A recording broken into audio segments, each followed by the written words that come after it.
mkubwa wewe. Sasa kwa tunaomba. Unaniomba mimi mtoto. Sasa nenda. Sema kwa kaka. Tunaomba. Sema kwa kaka. Sema baba. Kuna wewe. Kaka!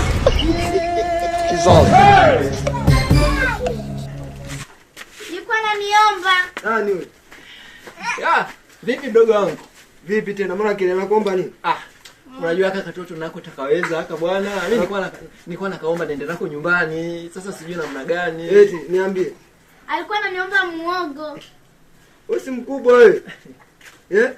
Na wewe naye bana na wewe utaniwi na wewe utaniwi. Kuna vyakula ndani kama una njaa tu useme. Sasa kusema bwana.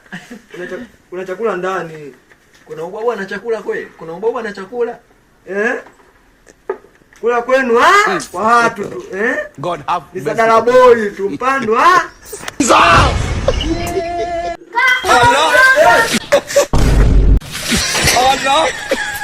Allah.